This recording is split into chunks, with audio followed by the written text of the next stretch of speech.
Seguimos con Política en Acción, lo prometido. Estamos acá con el doctor Bernstein, con un profesor en tema de Derecho del Consumidor, director del posgrado de la UBA, presidente de una de las organizaciones de defensa del consumidor, también director del Instituto del Colegio Público de Abogados. Bienvenido. Estamos con el doctor Héctor Sandler. ¿Cómo le va, doctor? Hace mucho que no nos veíamos. Pero siempre nos recordamos. No, también presidente del Instituto de Investigación Económica en relación a la defensa de los derechos del consumidor y el contribuyente. Estamos en una situación, yo los convoqué porque podríamos haberlo convocado en su carácter de integrantes, dirigentes de las organizaciones de defensa de los derechos del consumidor, de las cuales por suerte hay varias, algunas merecen más confianza que otras, pero en su calidad de profesores universitarios, de estudiosos del tema, yo quería reflexionar un poco más a fondo en las motivaciones y en los caminos de la superación de este estado de indefensión que siente el consumidor frente a las empresas privatizadas, frente al conjunto de las empresas en lo que hace a la provisión de servicios o todo rubro, alimentos, etcétera. ¿Cuáles son las medidas? ¿Qué está pasando? Bueno, lo que está pasando de alguna medida, cualquiera que nos vea lo siente en el bolsillo propio. Lo que está pasando, como dijo bien usted, el consumidor no tiene el rol que supuestamente tendría que tener en una economía de mercado, que se supone el cliente siempre tiene razón. Aquí en la Argentina en este momento, y sobre todo frente a las empresas o bien protegidas por el Estado o porque son monopólicas, yo no noto la diferencia. Hacer cola frente a Obras Sanitarias de la Nación, cola para pagar, o hacer cola frente a Aguas Argentinas para pagar 3 o 4 horas, como consumidor o usuario no encuentro ninguna diferencia. Esa es la razón, a mi juicio, que dentro del marco de la democracia que permite una libre expresión, han emergido tantas instituciones, felizmente, intermedias, como la que representa el doctor Bernstein, de defensa del consumidor. Ahora, esto merece, me gustaría escuchar también la opinión del doctor Bernstein en este asunto, merece, yo creo que, un doble análisis. Un análisis es el que corresponde a la epidemia, es decir, cuando un conjunto de personas está agredida por un factor, corresponde a los terapeutas, a los políticos, a los dirigentes sociales, defenderlos, sea cual fuere la situación. Y otra cosa es la estructura del orden económico, social, que genera de por sí un consumidor indefenso. Es decir, todas las defensas que se puede hacer del consumidor, bienvenidas sean. Pero lo que el pueblo argentino tendría que tomar conciencia, que como consumidor tiene que ser aniquilado. Siempre va a estar en una posición a la defensiva. ¿Sabe por qué? Porque no tiene capacidad de producción. El pueblo argentino es un pueblo de inquilinos, diría yo así. Nadie puede hacer su propio destino, y hablo dentro del modelo de economía de mercado, donde se supone que cada hombre puede generar su propio destino con su trabajo y su esfuerzo, porque el trabajo argentino es estafado. No nos engañemos. En la sociedad argentina, trabajar es un castigo. Hay un dirigente sindical al que yo tengo para mí como el principal filósofo social, cuando dice que en Argentina nadie hace la plata trabajando. Esto, dentro de lo que parece una grosería y una charada, es desgraciadamente cierto. Entonces, hay estructuras básicas que producen o generan consumidores que pueden ser defendidos, pero que no pueden triunfar. No van a estar en condiciones de dictar las reglas del consumo. Ahora, doctor Bernstein, volviendo al tema, si nosotros tenemos incorporado en la Constitución Nacional expresamente el tema de la defensa de los derechos del consumidor, hay una ley específica, ¿qué está pasando? ¿Cuáles son los temas o los trámites o las decisiones políticas que no se pueden saltar ni desde el oficialismo ni de la oposición? Mire, el tema lo veo de la siguiente forma. El derecho del consumidor y la defensa del consumidor tienen que ver con la situación de desigualdad que tiene el consumidor en una sociedad altamente masificada que de alguna manera ha sido definida como una sociedad de consumo, ¿sí? De modo tal de que existe un gran desequilibrio entre ese consumidor millones de consumidores aislados y, por otro lado, el enorme poder predisponente de empresas. Entonces, esto ha sido ya visto hace un buen tiempo y en diversas partes del mundo han surgido legislaciones protectivas de los consumidores. En algunos países, y es el caso nuestro, esta temática se ve complicada, agravada, cuando además se sigue un modelo de privatización como el que hemos seguido, que poco tiene que ver con el modelo capitalista que se pregona, puesto que se ha seguido no un camino de libre competencia entre diversos proveedores de servicios, sino aquellos monopolios de prestación estatal cambiaron de mano y en algunas partes, en algunos sectores, mejor dicho, se ha optado por la segmentación. Entonces, de modo tal que, por ejemplo, en materia telefónica tenemos dos zonas, una empresa al norte, otra empresa al sur. En materia de gas hay una mayor segmentación, hay 8 licenciatarias, en materia de energía eléctrica algo similar, pero cada una de estas empresas no compite con las restantes empresas, sino que ejerce de manera exclusiva su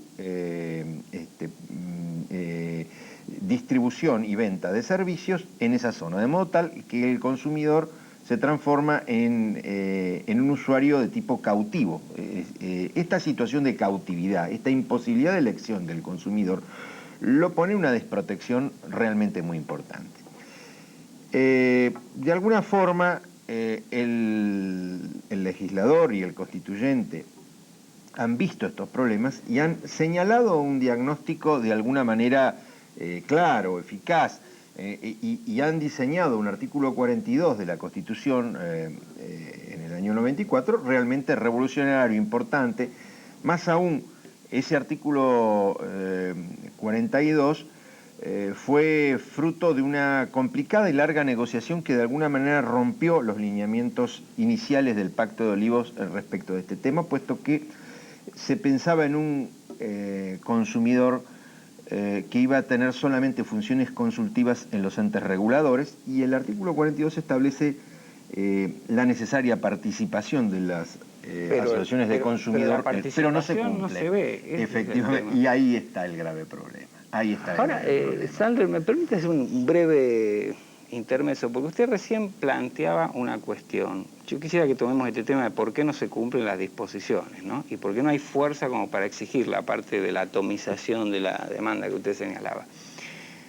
Pero a mí, después de conocerlo en la actividad política y diputado nacional y demás, cuando el planteo era que había una limitación del punto de vista de la capacidad de demanda de los sectores desprotegidos al margen de un marco político para esa lucha, lo veo a usted volviendo a la fuente, es decir, a las organizaciones de defensa, a las organizaciones de instituto, y este aspecto, como no digo que quede en un segundo plano, pero ¿qué lo motivó? ¿Tiene que ver con la ineficacia? ¿Tiene que ver con la desilusión? No, es una excelente pregunta, porque cuando yo regresé al país después de ese accidente de tránsito político... Sí, el exilio, ¿no? digamos. Claro, el exilio. Cosa que no me ha enojado para nada, porque es la mejor experiencia que he tenido, ¿no? Porque uno aprende muchas cosas en la vida interna. Cuando yo regresé y tuve los amigos, obviamente, que me apoyaban, pretendían que yo siguiera en la carrera política. Y no voy a ser araca, pero tuve muchas ofertas, unas mejores que otras. Pero yo ya venía con una decisión. Yo ya, habiendo sido 2 veces diputado nacional, había descubierto que era inútil ser diputado, en lo que a mí respecta. No le iba a prestar ningún servicio al pueblo. Porque en vez de representar los intereses del pueblo, yo tenía que ir a discutir con mis colegas. Porque mis colegas están manejados por técnicos en economía que ignoran absolutamente el orden económico argentino.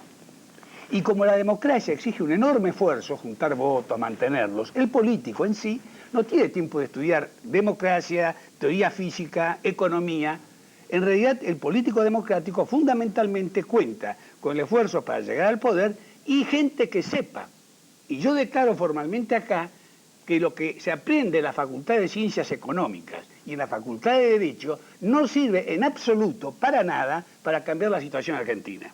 Ahí tenemos un conjunto de sacerdotes para conservar el orden establecido, cuyo orden se traduce en 16.000 villas miserias de la capital federal, en 160.000 o 150.000 homeless, o sea, gente que directamente no tiene dónde echarse a acostar, en una población en la capital nuestra, querido amigo, que tiene 15.700 habitantes por kilómetro cuadrado, o sea, 4 veces la densidad de Hong Kong.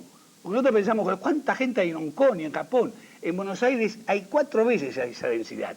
En una ciudad, en un país, querido nada, en donde cuando yo le pregunto a los profesores de economía, que son charlatanes de economía, hablan de autores que han estudiado cuerpos ajenos. Le digo, ¿cuánto cuesta una hectárea en la Argentina? Y me dice, vea, depende de donde esté, sí, por supuesto. ¿Cuánto calcula usted? Y bueno, en un buen lugar, supongamos 1.500, 2.500 dólares de hectárea. Yo ya me doy cuenta que soy un ignorante. Porque acá en Palermo Chico la hectárea cuesta 20 millones de dólares. 20 millones de dólares. Y es una hectárea. Eso significa, ¿sabes qué significa? Que para un trabajador que dijera, me gustaría comprarme un terreno en Palermo Chico, ¿qué le contestaría usted si a un trabajador de una fábrica con 1.000 pesos por mes le sugiere, dice, me gustaría tener un terreno en Palermo Chico? ¿Usted qué le contesta? Que está loco. Es imposible. No, loco. Está loco porque es hombre que no vive la realidad. ¿Cuántos siglos tendría que vivir para comprar ese terreno? Ahora, Sandro, pero lo que usted plantea... Que si volvemos usted a nada la no piensa en eso, si no piensa en eso, si no se detiene a clavarle el diente a eso, todo lo demás resulta superfluo. Porque eso es como le dijéramos a ese argentino, vea, hay un pedazo de territorio nacional que a usted le está negado. A usted sí, a Stallone de Hollywood no, a Soros no. Ellos dicen que hace inversión de capitales y se compra un pedazo de territorio del país. Entonces, si eso no se tiene en cuenta, que es una deformación básica de la estructura económica, es inútil conversar sobre estos temas. Por eso yo dije, no, yo no puedo ir a la Cámara de vuelta a ser de maestro ciruela. Entonces me dediqué a la facultad. Estoy dedicado a la enseñanza. El Instituto de Capacitación Económica que yo dirijo forma parte de la estructura de la Cátedra de Filosofía del Derecho que yo dicto y de la radio que se va a llamar Mesa de Entrada, a la cual salgo al público para que la gente exprese su sensibilidad. Mi función en este momento es tratar de que en la Argentina se instale otro debate.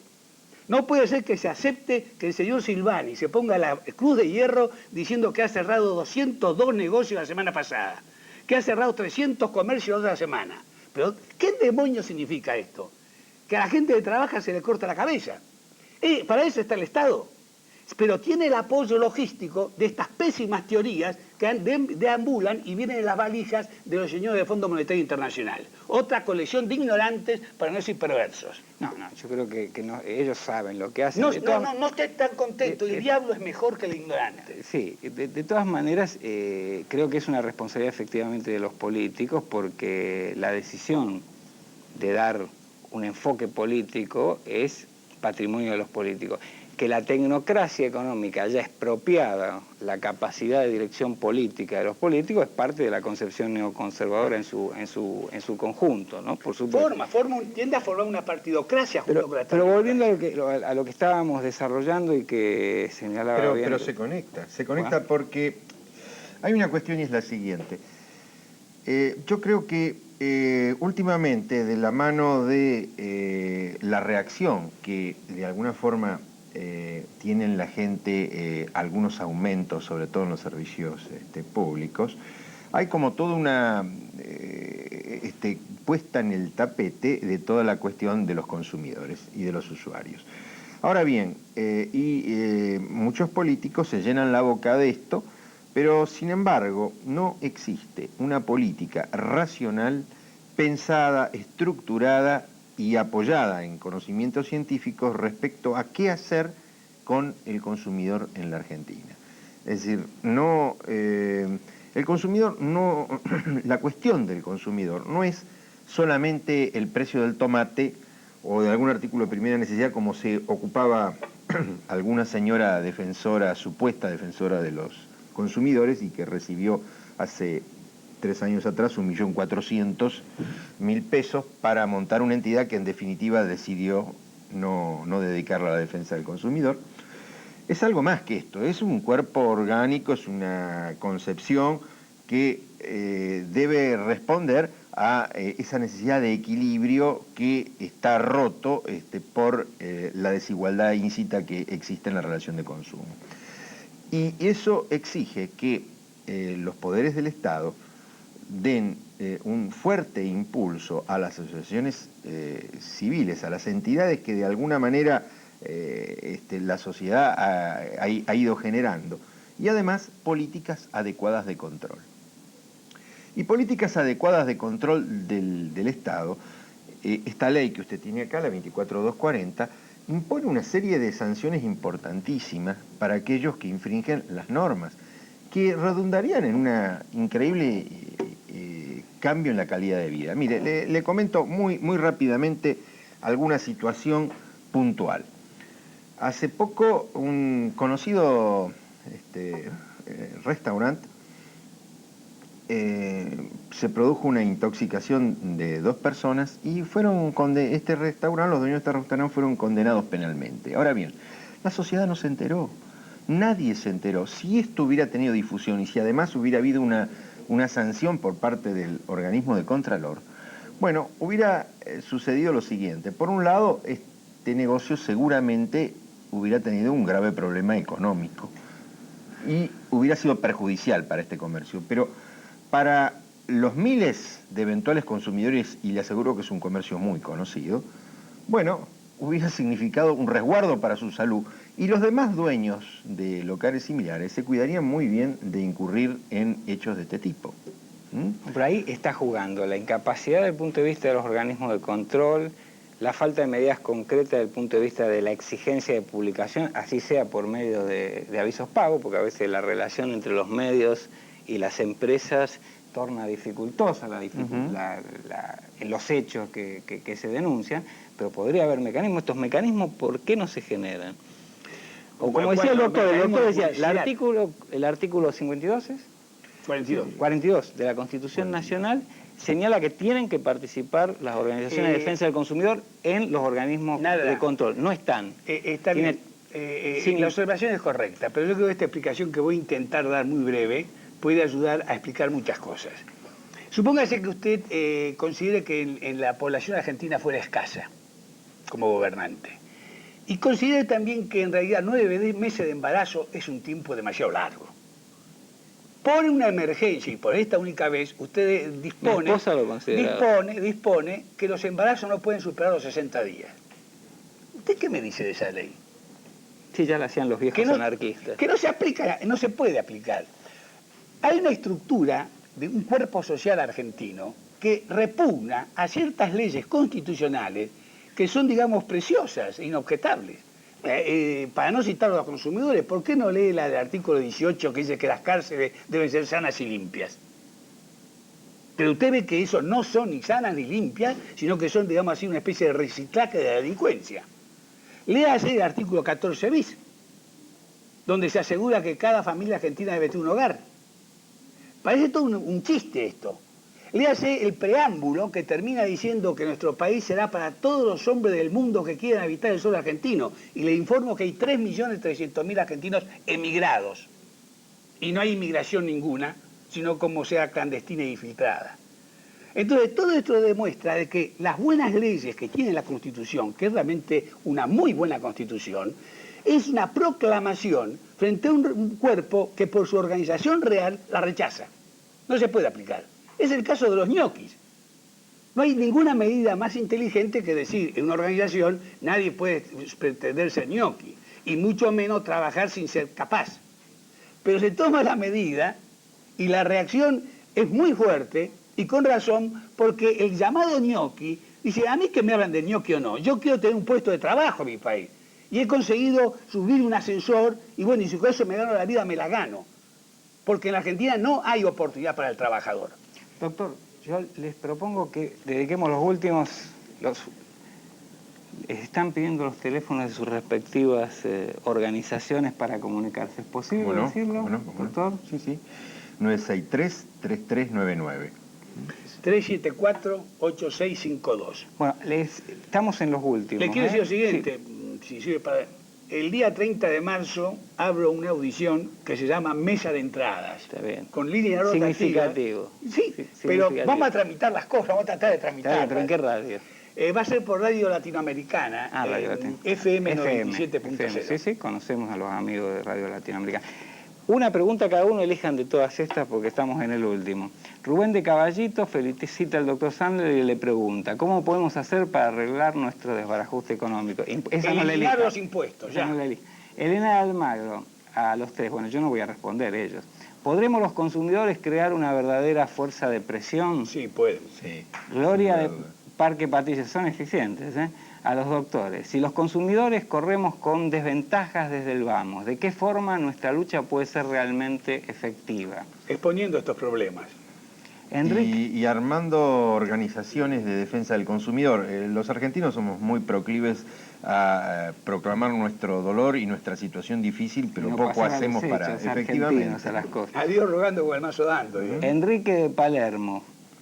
¿Qué resultados prácticos tiene la unión de consumidores y en la práctica el atropello de las grandes empresas? Bueno, mire... El caso teléfonos, agua... Le voy a comentar, en el caso telefónico, por ejemplo, en diciembre del año 95... de diciembre del año 96, frente a la audiencia pública de Posadas, nosotros detectamos que había alrededor de 200 fojas ocultas de documentación proporcionadas por las empresas telefónicas.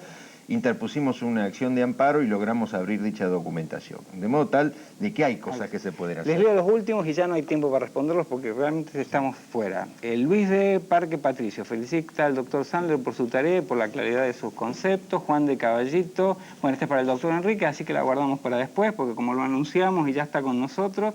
Jorge de Flores, celebro el fin de los edictos, bueno, esto también para el doctor Enrique, se habla de los edictos policiales. Ernesto de Villa del Parque, también para el doctor Enrique. Sandler, les agradecemos mucho que hayan estado con nosotros.